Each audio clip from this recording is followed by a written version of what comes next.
South India shopping మాల్లో blockbuster Ashadham number 1 kilo sale.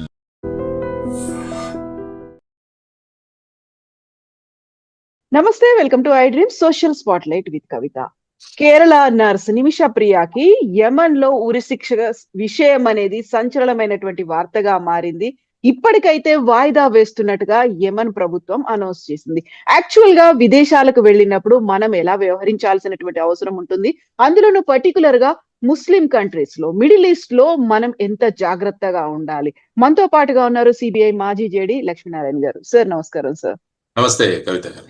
Sir, నిమిష ప్రియ case అనేది 2017లో జరిగింది. అప్పటి నుంచి ప్రొలాంగ్ అవుతూ వచ్చింది.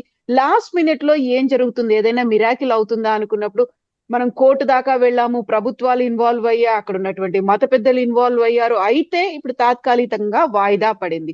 యాక్చువల్ గా ఏం జరుగుతోంది సార్ ఇలాంటి కేసుల్లో? యాక్చువల్ గా మీరు ఒకసారి నిమిష ప్రియ కేసు ఒకసారి చూస్తే, అమ్మాయి యాక్చువల్ గా మన కేరళ రాష్ట్రానికి చెందిన అమ్మాయి. పాలక్కాడ్ అనే జిల్లాలో అమ్మాయి నర్సింగ్ కోర్స్ చేసింది. She a train nurse. ఆ తర్వాత ఏంటంటే యమన్ లో ఆమె పని చేయడానికని 2008లో వెళ్ళింది. అక్కడికి వెళ్ళి ఆ పనులు అవి చేసుకోవడానికి వెళ్ళిన తర్వాత తనంటూ ఒక ప్రైవేట్ క్లినిక్ ఒకటి స్టార్ట్ చేయాలని అమ్మాయి అనుకుంది, సనాన్ అనే ప్లేస్ లో. కానీ అక్కడ రూల్స్ ఎలాగంటే, అక్కడ మనం బయట నుంచి వెళ్ళిన వాళ్ళు ఈ విధంగా చేయలేరు. కాబట్టి అక్కడ లోకల్ వ్యక్తి ఎవరైనా కావాలి అని చెప్పేసి ఒక ఎంఎన్ నేషనల్ ఎవరైతే ఉన్నాడో తలాల్ అబ్దో మహదీ అనే వ్యక్తిని ఆమె బిజినెస్ పార్ట్నర్ గా చేసుకొని ఆ బిజినెస్ లో ఎంటర్ అయ్యి అతను అప్లై చేశాడు దీనికి, ఈ ప్రైవేట్ క్లినిక్. కాబట్టి 2015లో ఈ క్లినిక్ ఓపెన్ చేశారు వాళ్ళిద్దరూ కలిసి. ఆ తర్వాత ఏంటంటే వీళ్ళిద్దరి మధ్య గొడవలు రావడం మొదలయ్యి, తర్వాత ఇతను అబ్యూస్ చేయడం మొదలు పెట్టాడు ఆ అమ్మాయిని. ఆ తర్వాత వచ్చేసి అమ్మాయి పాస్పోర్ట్ ను లాగేసుకున్నాడు. తర్వాత ఒక మ్యారేజ్ సర్టిఫికేట్, ఒక ఫోర్జ్డ్ మ్యారేజ్ సర్టిఫికేట్ కూడా తయారు చేసి, ఆ తర్వాత ఎప్పుడు కాన్స్టెంట్ గా ఫిజికల్ ఈ అసాల్ట్స్ అన్నిటి కూడా చేస్తూ ఉండేవాడు అని చెప్పేసి ఆ అమ్మాయి కంప్లైంట్ చేసింది. దాంతో ఏమైందంటే 2017లో ఆ అమ్మాయి ఇక భరించలేక ఫైనల్ గా ఇతన్ని ఎలాగైనా నాకు పాస్పోర్ట్ తెచ్చుకోవాలి, తర్వాత ఇతని కంట్రోల్ నుంచి నేను వెళ్ళిపోవాలి అని అక్కడ ఎవరో ఒకరు ఇంకొక నర్సు సలహాతో సెడిటివ్స్, మత్తుమందు అన్నది స్లోగా డోసెస్ లో ఈ మహదీ అన్న ఆయనకి ఇవ్వడం మొదలుపెట్టింది. ఇవి ఇలా పెరుగుంటూ పోతూ ఓవర్ డోస్ తో అతను చనిపోయాడు. సో ఆ విధంగా ఈ విధమైన ఇది జరిగింది అక్కడ. ఆ తర్వాత ఆమె ఇతని బాడీని అంతా కూడా చిన్న చిన్న ముక్కలుగా చేసేసి వాటిని ఒక వాటర్ ట్యాంక్ లో పడేయడం. తర్వాత ఈ ఇద్దరిని కూడా అరెస్ట్ చేయడం జరిగింది అక్కడ ఏమన్నా పోలీసులు. వీళ్ళిద్దరిని కూడా అరెస్ట్ చేయండి అంటే ఎవరైతే సలహా ఇచ్చారో ఆ తర్వాత వచ్చేసి ఈమెని నిమిషాన్ని కూడా. ఆ తర్వాత ఏంటంటే కోర్టులో ఈ ప్రొసీడింగ్ జరిగాయి. స్థానికంగా ఉన్న లోకల్ కోర్టులో ప్రొసీడింగ్స్ అయిన తర్వాత ఆమెను 3 సార్లు డెత్ సెంటెన్స్ ప్రకటించారు. అంటే ఒక్కొక్క దానికి, అంటే ఆ వ్యక్తికి ఓవర్ డోస్ కెమికల్స్ ఇవ్వడము, తర్వాత బాడీని పార్ట్స్ గైడ్ చేయడము, తర్వాత డంప్ చేయడము, తర్వాత ఎవిడెన్స్ ను ఇది చేయడము, ఇలాగా అని చెప్పేసి 3 కౌంట్స్ అంటారు మామూలుగా. సో 3 కౌంట్స్ లో ఆవిడకి డెత్ సెంటెన్స్ ఇచ్చారు. ఆ తర్వాత అపీల్ కు వేస్తే అపీల్ కోర్టు అందులో 1 తగ్గించింది. అంటే 2 అన్నది దేశం యొక్క సుప్రీం కోర్టు కూడా ఈ అమ్మాయికి 2 సార్లు మరణ శిక్ష అన్నది కన్ఫర్మ్ చేసి. ఆ తర్వాత ఏమవుతుందంటే ఇది 2020 సంవత్సరంలో జరిగింది. ఆ తర్వాత 2023 సంవత్సరంలో యెమెన్ దేశం యొక్క ప్రెసిడెంట్ ఎవరైతే ఉన్నారో రషాద్ అలీమి అనే ఆయన దీన్ని అప్రూవ్ చేశాడు. అంటే ఈమెను ఈ విధంగా మరణ శిక్ష విధించాలి అన్నది. తరువాత 2025 సంవత్సరం అంటే ఈ సంవత్సరం జనవరిలో ఆ Houthi controlled supreme political council ఉంటుంది, అది కూడా పర్మిషన్ ఇవ్వాలి దీనికి. ఎందుకంటే యమన్ తీసుకుంటే అది హౌతీ కంట్రోల్లో ఉంది. కాబట్టి మహదీ అల్ మషాత్ అనే అతను head of Houthi controlled supreme political council, ఆయన కూడా దీన్ని సంతకం పెట్టాడు. సో ఈ విధంగా ఈ మొత్తం కేసు ఇది డీటెయిల్స్. ఆ తర్వాత ఏమైందంటే ఇక వీళ్ళు అప్పీల్ చేసుకోవడం మొదలు పెట్టారు. మొదటిగా ఏమైందంటే డిసెంబర్ 24న ఈ అమ్మాయి నిమిష ప్రియ అమ్మగారు ఎవరైతే ఉన్నారో ప్రేమ కుమారి అని, ఆవిడ కూడా ఒక డొమెస్టిక్ వర్కరే. ఆవిడ ఏంటంటే ఢిల్లీ హైకోర్టుకు వెళ్ళింది. ఎందుకంటే యమన్ కు ట్రావెల్ చేయడానికి అప్పుడు ట్రావెల్ బ్యాన్ ఉండింది మన దగ్గర. కాబట్టి ఈమె ఢిల్లీ హైకోర్టు నుంచి ట్రావెల్ చేయవచ్చు అని చెప్పి ఆమె ఏప్రిల్ 2025లో వాళ్ళ అమ్మ అక్కడ చేరుకుంది. చేరుకొని అక్కడ ఈ మహతి అతను ఎవరైతే ఉన్నాడో చనిపోయిన వ్యక్తి వాళ్ళ ఫ్యామిలీని ఎలాగైనా మీరు దీని నుంచి ఆ అమ్మాయిని కాపాడండి, ఆమెకు క్షమాభిక్ష పెట్టండి అని ఈవిడ తర్వాత ఏమైంది, సుప్రీంకోర్టులో కూడా ఒక కేసు వేయడం జరిగింది. మీరు మొన్న 14 జూలై చూస్తే సుప్రీంకోర్టు మన గవర్నమెంట్ సుప్రీంకోర్టు ఏం చెప్పిందంటే ఆల్మోస్ట్ ఇక డిప్లొమాటిక్ ఇంటర్వెన్షన్ అన్నది ఆల్మోస్ట్ ముగిసిపోయింది మాకు. ఎందుకంటే హౌతీ రిజీమ్ అక్కడ ఏదైతే ఉందో అది ఫార్మల్ గా రికగ్నైజ్ చేయలేదు ఇండియా. కాబట్టి ఇక డిప్లొమాటిక్ ఇంటర్వెన్షన్స్ అంత ఇదిగా ఉండవు అన్న తర్వాత యాక్చువల్గా ఒక సున్నీ స్కాలర్ ఉన్నాడు, ఆయన కాంతాపురం ఏపీ అబూబకర్.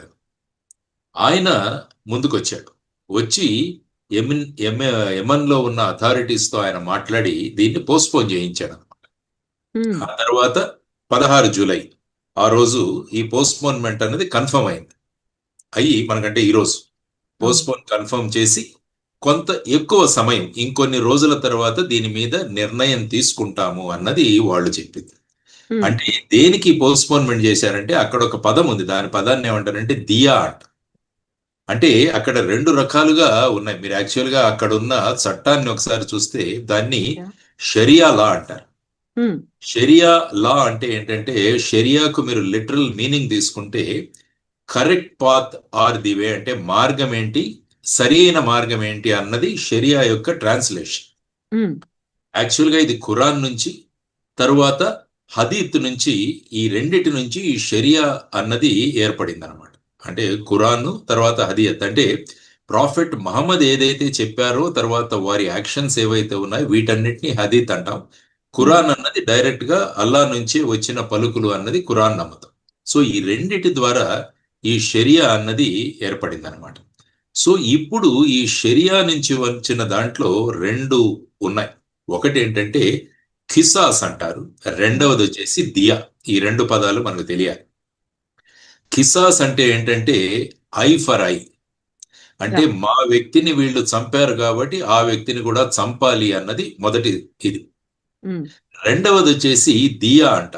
దియా అంటే దీన్నే ఇంగ్లీష్ లో బ్లడ్ మనీ అంటారు. అంటే ఏ వ్యక్తి అయితే ఆ కుటుంబం నుంచి వాళ్ళు కోల్పోయారో దానికి కాంపెన్సేషన్ గా మీరు డబ్బు రూపంలో వాళ్ళకిస్తే వాళ్ళు ఈ ఎవరైతే వ్యక్తి చంపారో ఆ వ్యక్తికి క్షమాభిక్ష పెట్టచ్చు. సో ఇప్పుడు ప్రస్తుతానికి జరుగుతున్నది ఈ దియా అంటే ఈ బ్లడ్ మనీ గురించి నెగోసియేషన్స్ జరుగుతున్నాయి. అంటే ఎంత కావాలి వాళ్ళకి, ఏ విధంగా వాళ్ళు సాటిస్ఫై అవుతారు అన్న దాని గురించి. అప్పుడు ఏమవుతుందంటే ఆ ఫ్యామిలీ ఎవరైతే ఉన్నారో, ఈ వ్యక్తి ఎవరైతే మరణించాడో ఆ వ్యక్తి వాళ్ళ ఫ్యామిలీ ఏం చేయాలి అంటే మాకు ఖిస్సా అన్నది వద్దు, మేము దియాకు అగ్రీ అవుతాము అని చెప్పేసి వాళ్ళు మాట్లాడారు. కాబట్టి వాళ్ళు ఏం చేయాలంటే ఖిసాస్ అన్నది మాకొద్దు, అంటే మాకు ఐ ఫర్ ఐ వద్దు, అంటే కంటికి కన్ను, అంటే మాకు చావుకు చావు అది వద్దు, కానీ మేము ఈ దియా అంటే బ్లడ్ మనీని యాక్సెప్ట్ చేసి మేము ఆ అమ్మాయికి క్షమాభిక్ష పెట్టడానికి సిద్ధము అని అంటారు. ఇది యాక్చువల్గా ఈ కాన్సెప్ట్ ఖురాన్ లో సురా అల్ బక్రా అని ఉంది, అందులో 2:178 అంటారు. దానిలో ఈ సిద్ధాంతం ఉందన్నమాట. అది యెమెన్ లో పీనల్ కోడ్ లో దాన్ని రికగ్నైజ్ చేశారు. సో ఇది టోటల్ గా లీగల్ పొజిషన్ మీరు చూసుకోవచ్చు. సో ఇప్పుడు ఈ దియాని వాళ్ళు ఒప్పుకుంటే ఈ అమ్మాయి ఆటోమేటిక్ గా వదిలేస్తారా అన్నది కూడా ఒక క్వశ్చన్. అంటే సపోజ్ ఇప్పుడు వీళ్ళు దియాకు ఒప్పుకున్నారు, ఎంతో టర్మ్స్ అండ్ కండిషన్స్ ఒప్పేసుకొని మాకు ఆ కిస్సాస్ వద్దు కానీ మాకు ఈ దియా, మేము బ్లడ్ మనీ ఏదైతే ఉందో మాకు ఓకే, కాబట్టి మీరు ఈ అమ్మాయికి మేము క్షమాభిక్ష పెడుతున్నామని వాడు చెప్పిన తర్వాత ఏమవుతుందంటే ఆ డెత్ సెంటెన్స్ అన్నది ఆగిపోతుంది, మరణ శిక్ష అన్నది ఆగిపోతుంది. కానీ ఆ అమ్మాయి ఇమీడియట్ గా రిలీజ్ అవుతుందా లేదా అన్నదాని గ్యారంటీ లేదు.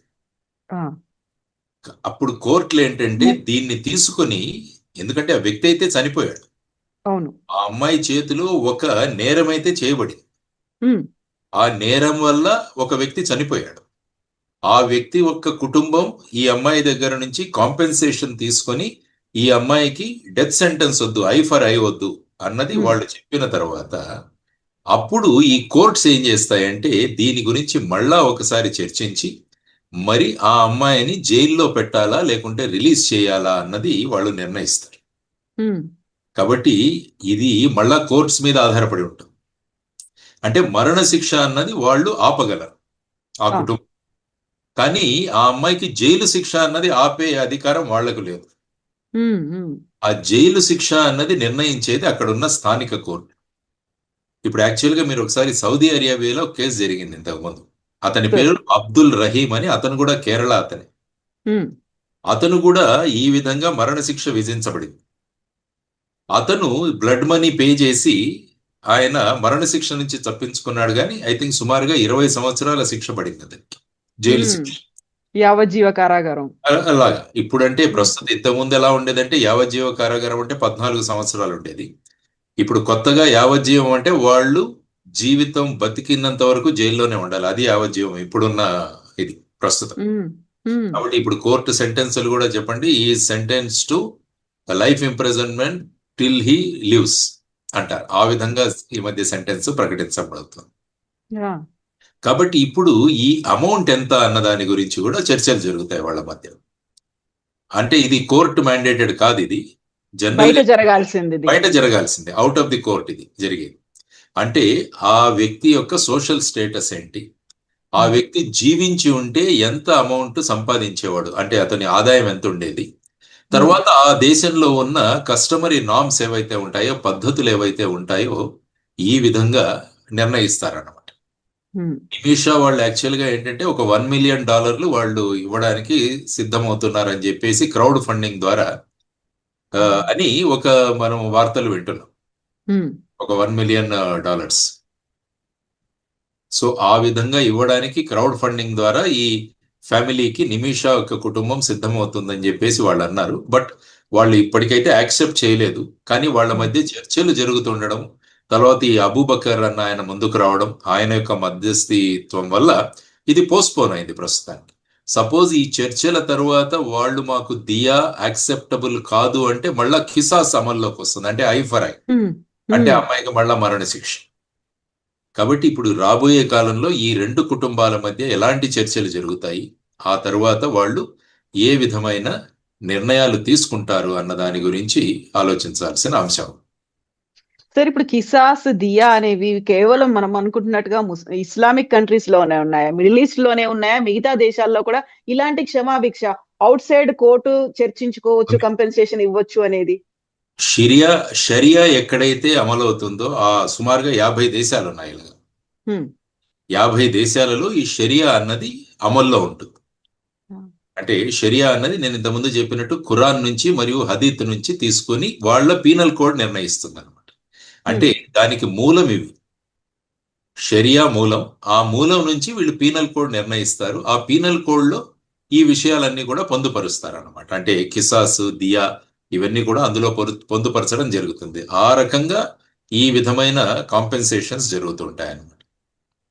అది ప్రస్తుతం అక్కడ ఉన్న పరిస్థితి. మరి చూడాలి వాళ్ళు ఏ విధంగా ఈ చర్చలు సఫలీకృతం అవుతాయో, ఆ తర్వాత ఏ విధంగా ఉంటుంది అన్నది కూడా. ఎందుకంటే save Nimisha Priya international action council అన్నది కూడా ఒకటి ఏర్పాటైంది.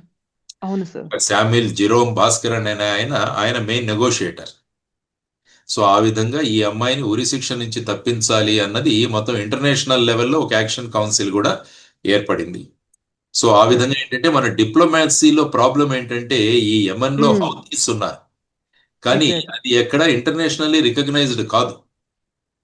కాబట్టి వాళ్ళతో మనం డిప్లొమాటిక్ డిస్కషన్స్ అన్నవి కొద్దిగా ఎక్కడో ఒక చోట ఆటంకం. తర్వాత సుప్రీంకోర్టుకు వెళ్ళినా కూడా సుప్రీంకోర్టు కూడా ఏమనిందంటే ఈ అమ్మాయిని మీరు ఫండ్ రైజింగ్ ద్వారా, తర్వాత ఈ మధ్యస్థులు ఎవరైతే ఉన్నారో వారి చర్చల ద్వారా దీన్ని మీరు పరిష్కరించుకోండి అన్నది మేము పెద్దగా చేయలేమని కూడా సుప్రీంకోర్టు వ్యాఖ్యానించడం జరిగింది. ఎందుకంటే ఏ దేశం మీద కూడా వాళ్ళ చట్టాలను బట్టి అక్కడ పద్ధతులు ఉంటాయి. ఇప్పుడు మన దేశంలో అయితే సుప్రీంకోర్టు డెఫినెట్ గా దానిలో ఇంటర్వ్యూన్ అవ్వచ్చు. ఆ తర్వాత ఫైనల్ గా మనకు ప్రెసిడెంట్, గవర్నరు వీళ్ళకు కూడా క్షమాభిక్ష పెట్టే అధికారం కూడా మన రాజ్యాంగంలో ఉంది. కాబట్టి ఏ దేశాలలో ఏ విధమైన సిస్టమ్స్ ఉంటాయో ఆ సిస్టమ్స్ ని అవలంబించి చేయాల్సిన అవసరం ఉంది. కాబట్టి చూద్దాం రాబోయే కాలంలో ఈ దియా చర్చలు ఏ విధంగా జరుగుతాయి, ఆ తర్వాత వాళ్ళు ఏ విధంగా అంగీకరిస్తారు. అది సపోజ్ అంగీకరించాలని కోరుకుందాం. అంగీకరించిన తర్వాత స్థానిక కోర్టులు ఏ విధంగా ఈ విషయంలో ఈ నిమిషా ప్రియాకు ఏ విధంగా రాబోయే కాలంలో ఎటువంటి శిక్ష ఉండాలి అన్నది కూడా వాళ్ళు నిర్ణయించే ఇది ఉంటుంది. కాబట్టి we have to wait and see what is going to happen. Sir ఇక్కడే ఇంకొక వాదన అనాలిసిస్ కూడా వినిపిస్తోంది. ఇప్పుడు హౌతీల మీద మనం అటాక్ అనేది చేస్తున్నాం, వాళ్ళ స్థావరాల్ని కూడా మట్టు పెడుతున్నాము. అక్కడ ఇజ్రాయెల్ కేమో సపోర్ట్ గా ఉన్నాం కాబట్టి హౌతీల ఫ్యామిలీ మీద ప్రెషర్ తీసుకొస్తారు. మీరు చెప్పినటువంటి దియా కాకుండా చేసే ప్రయత్నాలు అనేవి ఉన్నాయి. ఎవరైతే టువర్డ్స్ ఫ్రెండ్లీగా ఉన్నారో వాళ్ళ వైపు మనం లేము అనే మాట సార్. కానీ జనరల్ గా ఏంటంటే ఇది ఒక మహిళకు పడిన శిక్ష, అదొకటి మనం గమనించాలి. తర్వాత ఆ వ్యక్తి ఈ అమ్మాయిని అన్ని విధాలుగా ఎక్స్ప్లాయిట్ చేసి ఆ అమ్మాయి పాస్పోర్ట్ లాగేసుకొని ఆ అమ్మాయిని ఏకాకిగా చేసిన సందర్భాలు అక్కడ ఉన్నాయి. ఓకే, ఇజ్రాయిల్ హౌతీస్ కు మధ్య కంటిన్యూస్ గా జరుగుతూనే ఉంది అక్కడ యుద్ధం. సో భారతదేశం యొక్క వ్యూ పాయింట్ ని ఈ కేసుతో లింక్ చేసే అవకాశం తక్కువగా ఉంటుంది అనుకుంటాను నేను. అంటే హౌతీస్ ఎందుకంటే అఫ్ కోర్స్ హౌతీస్ వాళ్ళ స్టాండింగ్ కౌన్సిల్ ఆయన ఇచ్చాడు, పర్మిషన్ ఇచ్చాడు దీనికి వెళ్ళడానికి, అది రెగ్యులర్ ప్రొసీజర్. కానీ ఇప్పుడు మనం చూడాల్సింది ఈ ఫ్యామిలీకి మధ్య ఉన్న వాళ్ళ నిర్ణయం. కాబట్టి మీరు అంటున్నారు ఇప్పుడు ఆ ఫ్యామిలీ మీద వీళ్ళు ప్రెషర్ పెట్టి దీనికి కిసాస్కే అగ్రీ చేయండి, దియాకు అగ్రీ చేయకూడదు అన్నది కూడా ఒక వాదన వినిపిస్తుంది. That may be A general గా పబ్లిక్ లో జరుగుతున్న వాదన అవ్వచ్చు. కానీ చూద్దాం, ఎందుకంటే ఈయన సున్నీ లీడర్ ఎవరైతే అబూబకర్ ఉన్నాడో ఆయన is taking the cast in a logical way ఆయన తీసుకున్నాడు. ముస్లియార్ ఏపీ అబూబకర్ ఆయన కాంతాపురం ఆయన లీడ్ తీసుకున్నారు. కాబట్టి మోస్ట్ ప్రాబబ్లీ ఈ స్టేజ్ కు వచ్చిందంటేనే ఒక పాజిటివిటీగా మనం ఆలోచించవచ్చు. ఆ తర్వాత ఏ విధంగా ఆ ఫ్యామిలీని కన్విన్స్ చేస్తారు అన్నది మనం చూడాల్సిన ప్రధాన అంశం. Yes sir, thank you so much sir. Thank you sir. నమస్తే. Thank you. నిజంగా ప్రస్తుతం ఉన్నటువంటి సమాజం దేనికి ప్రయారిటీ ఇస్తుంది? ఆర్థిక సంబంధాల చుట్టూ మాత్రమే తిరుగుతోంది. మళ్ళీ ఎన్నికలంగానే చాలా విరక్తి కలుగుతాం. మంచి అనిపిస్తుంది కదా, లేడీస్ కూడా ఛాలెంజింగ్ జాబ్స్ చేసినప్పుడు చాలా బాగుంటది. ట్రాఫిక్ అసిస్టెంట్స్ గా నియమించిన ట్రాన్స్జెండర్స్ అందరితో సాల్యూట్ చేయించుకుంటున్నారు. ఫుడ్ డెలివరీ ఇవ్వటానికి వెళ్ళినటువంటి డెలివరీ బాయ్ అనిల్ పై కళ్ళ ముందు పెళ్ళండి